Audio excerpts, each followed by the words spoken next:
Imagine कीजिए आप एक स्टोर में एक प्रोडक्ट देखते हैं जिसकी कीमत है 10,000 रुपये। आपको वो काफ़ी महंगा लगता है, लेकिन तभी आपकी नज़र पड़ती है एक ऐसे बोर्ड पर जिस पर लिखा है 50% डिस्काउंट केवल आज के लिए। अब अचानक वही प्रोडक्ट आपको एक बेहतरीन डील लगने लगता है, पर आपने सोचा कि ऐसा क्यों हुआ। ये डिजिट अभी भी ज्यादा है, लेकिन आपका दिमाग अब उसे अलग तरह से देख रहा है। इसी दिमागी प्रक्रिया को हम एंकरिंग बायस कहते हैं। सरल शब्दों में कहें तो ये एक ऐसी टेंडेंसी है जिससे हमारा दिमाग किसी भी फैसले को लेते वक्त सबसे पहले मिली जानकारी या नंबर पर बहुत ज्यादा भरोसा करने लगता है। वो पहला नंबर एक एंकर की तरह हमारे दिमाग में फंस जाता है और उसके बाद मिलने वाली हर नई जानकारी को हम उसी हिसाब से जज करते हैं। रिसर्च सजेस्ट करती है कि ये सिर्फ एक साइकोलॉजिकल ट्रिक नहीं है, बल्कि ये असल में हमारे ब्रेन के काम करने का एक फंडामेंटल तरीका है। हमारा दिमाग कॉम्प्लेक्स कैलकुलेशन से बचने के लिए शॉर्टकट्स ढूंढता रहता है और एंकरिंग उसी का एक हिस्सा है। नोबेल प्राइज विजेता और फेमस साइकोलॉजिस्ट डैनियल kahneman ने अपनी स्टडीज में इंडिकेट किया है कि इंसान चाहकर भी इस पहले नंबर के प्रभाव से पूरी तरह नहीं बच पाता। चाहे आप घर खरीद रहे हो या सैलरी नेगोशिएट कर रहे हो या बस ग्रोसरी स्टोर में शॉपिंग कर रहे हो, एक बार जब आपके दिमाग में कोई नंबर सेट हो जाता है तो आपका पूरा फैसला उसी के इर्द गिर्द घूमने लगता है। लेकिन क्या कभी आपने सोचा है कि जब ये एंकरिंग होती है तो असल में आपके माइंड के अंदर, यानी आपके न्यूरॉन्स के बीच क्या चल रहा होता है? क्या हमारा ब्रेन जानबूझकर हमें धोखा देता है या उसकी कोई मजबूरी है? ये समझने के लिए हमें थोड़ा गहराई में उतरना होगा और देखना होगा कि ग्रे मैटर के अंदर वो कौन से हिस्से हैं जो इन एंकर्स को कंट्रोल करते हैं। जब हम किसी पहले नंबर या एंकर का सामना करते हैं तो हमारे दिमाग में एक बहुत ही दिलचस्प प्रोसेस शुरू होता है।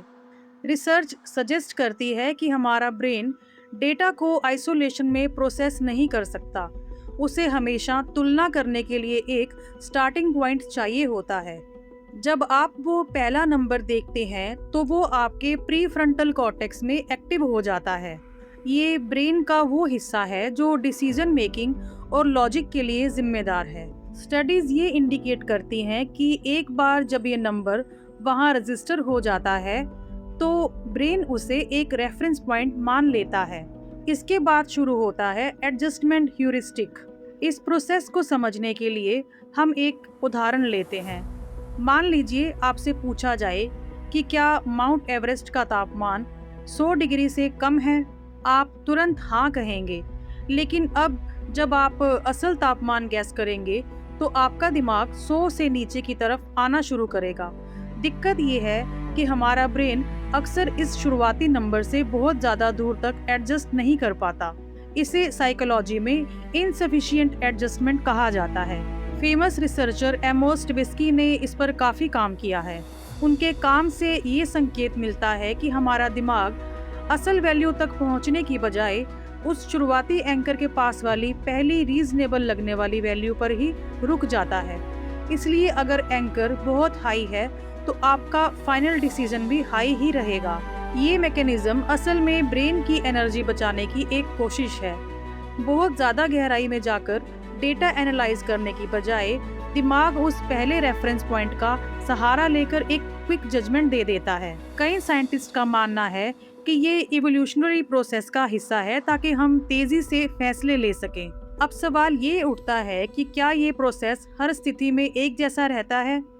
क्या हमारे इमोशंस या ब्रेन का कोई रिवार्ड सिस्टम भी इस एंकरिंग में कोई रोल निभाता है? इसे समझने के लिए हमें ब्रेन के उन हिस्सों को देखना होगा जो खुशी और रिस्क को महसूस करते हैं।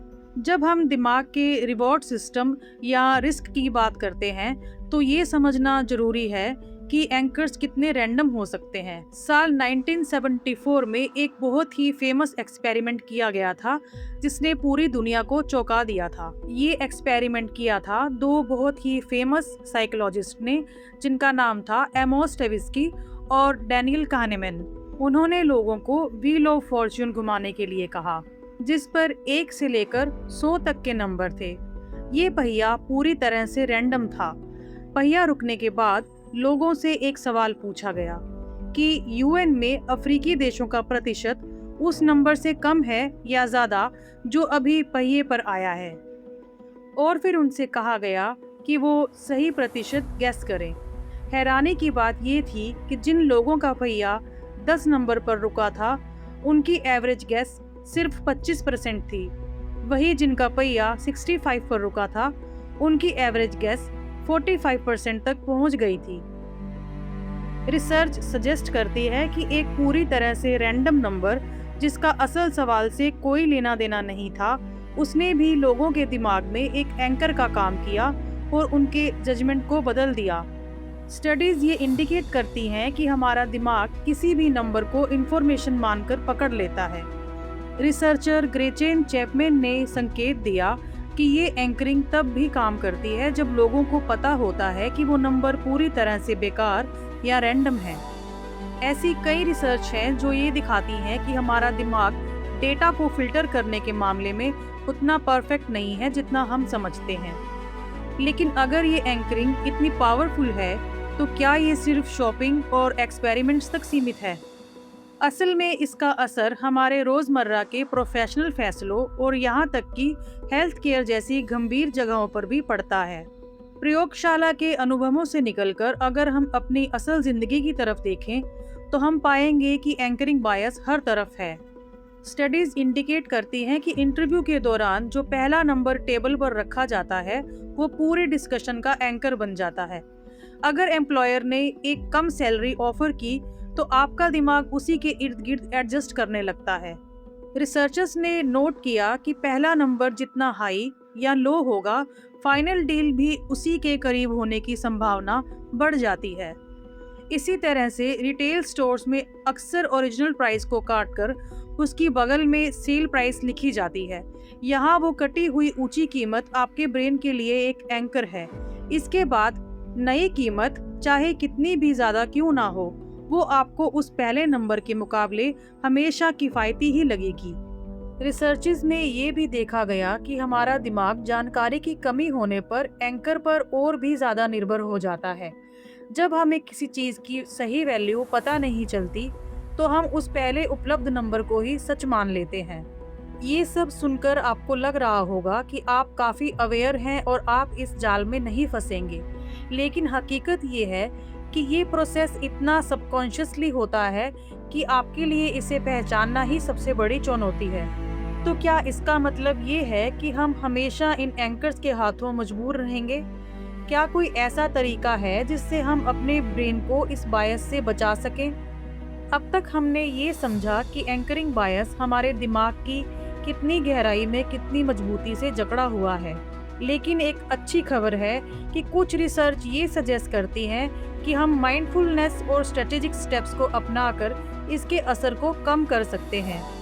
यहाँ 3 प्रैक्टिकल तरीके दिए गए हैं जो आपके डिसीजन मेकिंग को बेहतर बना सकते हैं। पहला तरीका है सचेत जागरूकता यानी अवेयरनेस। पहला कदम ये है कि आप ये मानें कि आपका दिमाग बायस हो सकता है।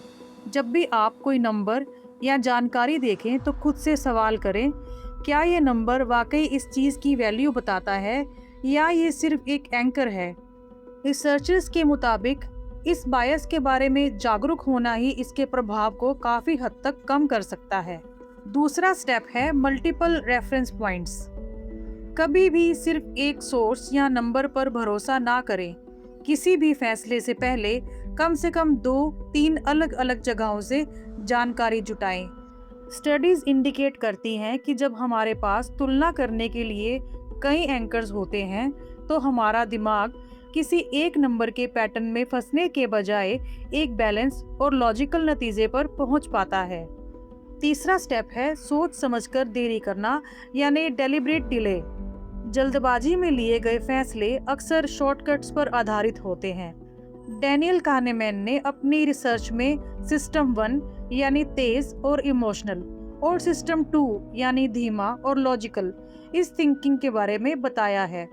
उनकी रिसर्च के अनुसार एक छोटा सा पॉज या ब्रेक लेने से आपका सिस्टम 2 एक्टिव हो जाता है, जिससे आप उस शुरुआती एंकर से खुद को मेंटली दूर कर पाते हैं।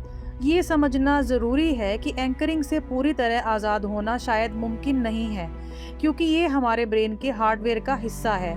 लेकिन इन टूल्स का इस्तेमाल करके हम अपने फैसलों को काफ़ी हद तक कंट्रोल में रख सकते हैं। अगर आपको ये न्यूरोसाइंस इनसाइट्स मददगार लगी तो आप इस वीडियो को लाइक कर सकते हैं और ऐसी ही गहरी जानकारियों के लिए हमारे साथ जुड़े रह सकते हैं। आपका दिमाग एक अद्भुत मशीन है, बस उसे सही दिशा में गाइड करना आपके हाथ में है।